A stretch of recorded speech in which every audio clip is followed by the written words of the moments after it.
Hey guys, I'm Pokemon here.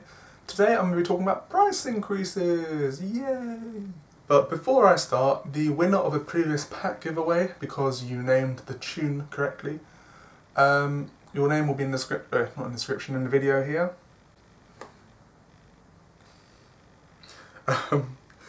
And also the winners of the decks, that legendary collection, Yuki's legendary decks, your names will also be here.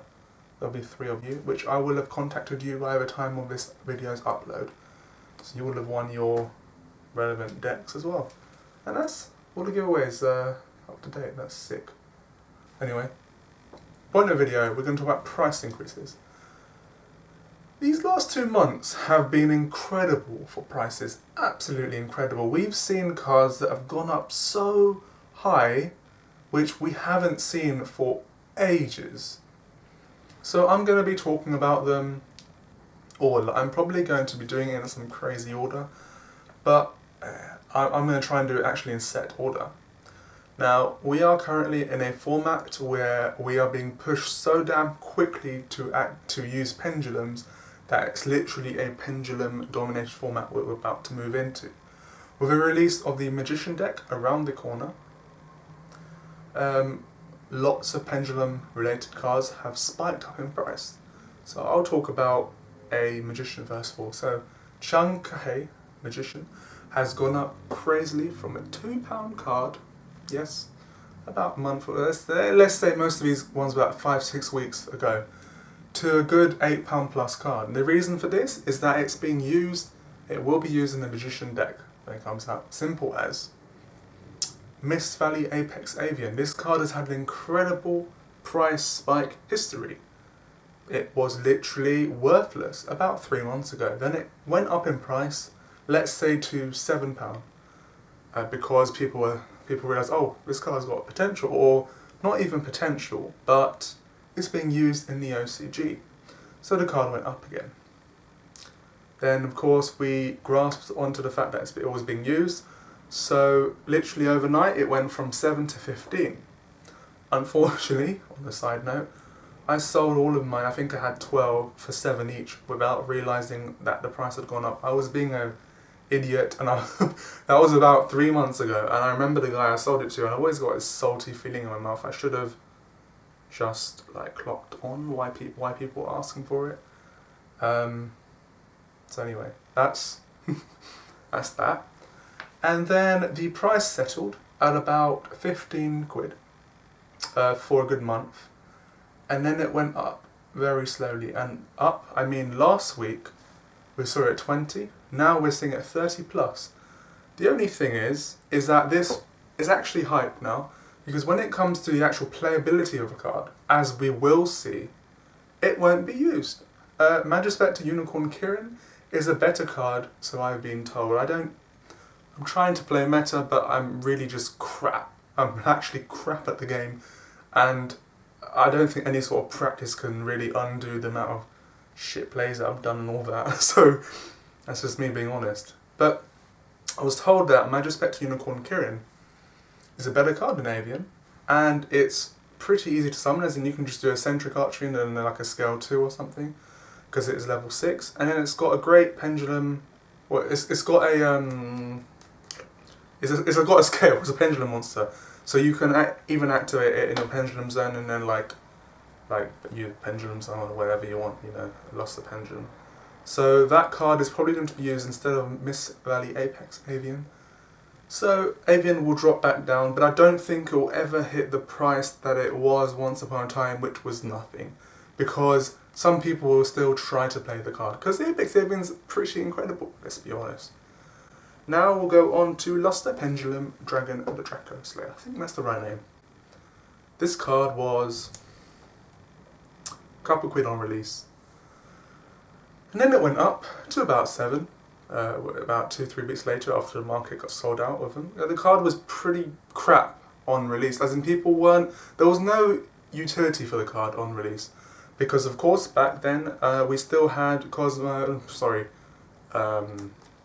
Shadows, Clifford, all of that stuff, Burning Abyss, Necros, that was still the best deck, so people underlooked the card clearly. But then people started to look across into the future. What kind of cards, Pendulum cards, were we going to get? And Lust the Pendulum Dragon is literally the best Pendulum monster in the game we have right now. The card is incredible. I mean, I was playing with Magispectors, and the fact that you can plus so damn hard without one card alone. Of course, you've got all the other pluses, the fox, the cat, the raccoon, and stuff like that. But it's a +1, simple, easy peasy. It's a tuner, and it gives you incredible easy access to Synchro and XYZ's plays because it's a tuner. And the card was 30 quid last week, and now it's 25 now. The market is flooded with them. It's literally pouring with Dracoslayers right now. So the price is quite low, but again it will go up when more people start playing the Pendulum mechanics. Yeah. So we're on to the next card. Dracoslayer, Ignis Prominence Dracoslayer, whatever, the Synchro. The card again came out at an incredibly low price, along in the same set of Dracoslayer, and took a while for it to go up. Took a month and the card just went up 4 to 5 times overnight and stayed there, and was actually selling in that price. And yes, the card is really, really wanted now. Of course, when the card came out, the only way you could make it was with the Lust the Pendulum Dracoslayer anyway. As for future prices, I think they're going to stay the same. All it takes is, because the set is out of print in the UK, but they're getting an unlimited print again in boxes, no special edition form in the UK anyway. More people will want to jump onto the Pendulum wagon, although it's not really jumping on, everyone's already there, you have to kind of catch up because they're replacing, there's so many broken Pendulum cards because Konami are pushing us like, don't play XYZs or Synchros and stuff, play this because it's obviously the best, because we're going to just milk it. That's what I think anyway. Okay, so more Pendulum card, Eccentric Archfiend. This card was 30 quid, 30, 40, 30 quid, 20 quid actually on release. Jumped up to 30. It's a very good Pendulum card. Its goodness, I guess, or playability, versatility, only got realised in the last month or so, in the sense that it's literally just an easy 50 quid secret rare. The card is incredible. It's an MST in the Pendulum Zone and an Exiled Force in the Monster Zone. Simple. So the card is pretty sick. We'll go on to Pendulum Hate. Time Space Trap Hole. Now, I was under the impression that the Megatins came out, right? And I was under the impression like the tins just got released so recently that I didn't think the card would hit a price that it's currently at. Literally, the card is £10 from a £2 card. It came out, okay, a couple months ago, but it came out so recently I was shocked when I saw the price of that card. The Julius Alliance version Secret Rare and the Mega Pack Secret Rare, they're literally no price difference, they're the same thing. And it's literally Pendulum Hate. The card is so damn good when your Pendulum's for 5, shuffle it back to the deck, oh shit. Oh, I just screwed myself over, oh no, I've lost the game, you know? 5k life points is not a huge amount when they can't do anything else after that. Okay, more Pendulum card, Anti-Spell Fragrance, the common card, the card in general, it's had a common in Turbo Pack, Champion Pack Rare, and a Secret Rare in the game. That's the only prints it's had. And it's literally anti-Pendulum card. So the card is so damn expensive right now. However, me being the idiot I am, I just realised that, well, not just realised, when I was seeing people play, Breaking the Magical Warrior is a spellcaster. And you can just summon it, and then special your Gigabyte, your other stuff, your other crap, Archfiend, Mom of Nefariousness, and just special and overlay, whatever. And it's like, hey, sick, breaker, pop your crap. Or just explode again, you know, simple. So that is that. But I don't know, like the card hasn't had a print for ages. Turbo Pack 2, I believe, was the last print of that card. Think how long ago that was. We're at the end of the Astral Packs. We just had 8, and Turbo Pack was the one after before that. So yeah, just think. Okay, now hype cards, Pendulum rated hype cards, Doomstar Magician, and Magical Spring. These cards were not worth nothing, and they're worth around the same now. Not nothing, just a bit more than nothing. Now, I think Magical Springs is purely hype. It's a very good card for Pendulum. I heard that people were using it in an event to hype the price up, but I wasn't there, so whatever. That's what I've been heard. That's what I've been told. And also Doomstar Magician. Now this card's a bit different. It was used in side decks, I think, of YCSs that happened recently, and the card is pretty sick actually. One more Pendulum Pendulum card, I guess we can talk about, is Storming Mirror Force. This has taken us by storm. Oh. It came out as a 10-15 quid card. It's a very good Mirror Force, but when it came out, people were like, hey, what the heck is the point of this? Why do I want to bounce your stuff back to your hand so you can do all that shenanigans next turn? Like, what's the point? The point is that it doesn't target. Not targeting cards, not destroying cards are literally the best things in this current meta. However, I'm not sure what we're going to get Magician for. I don't know what other decks are going to be sick. I don't know if there's going to be some crazy anti-Pendulum deck, because I think there should be. Because there's so much hate for Pendulums. There's so many cards. Spell, Shattering Arrow, Fairy, Wind, Fragrance. Those cards, Doomstar Magician, whatever, anything else. Those cards are so good against Pendulum-based decks. So, we'll see. I don't know, Storm Mirror Force is probably... The funny thing is, I literally thought that it was just some crazy hype. But I was wrong, like most things. When cards go up, I honestly think that it slowly go back down, but that's changed. Like, my thinking has changed in the last 2 months. I'm checking prices every single day for ideas to talk about. I've always wanted to talk about single card discussions, and I think I might, because I kind of like discussing things and people like hearing my opinions on things. But this is not really opinion related, is it? It's just telling you the facts of how much a card is. So card's 30 quid plus. Probably going to stay there for a while.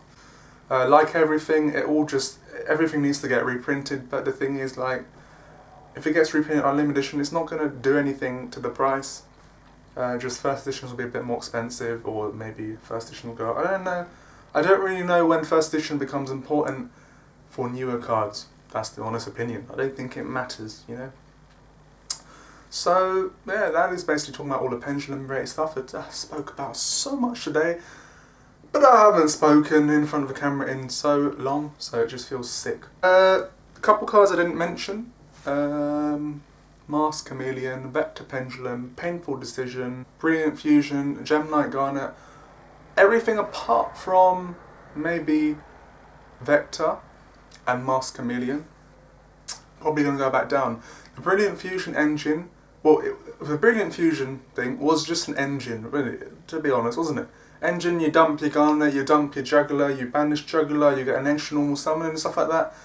I don't think that, like, people are going to play pure Magicians on Pepe and MM and M&M and PNP, you know, whatever.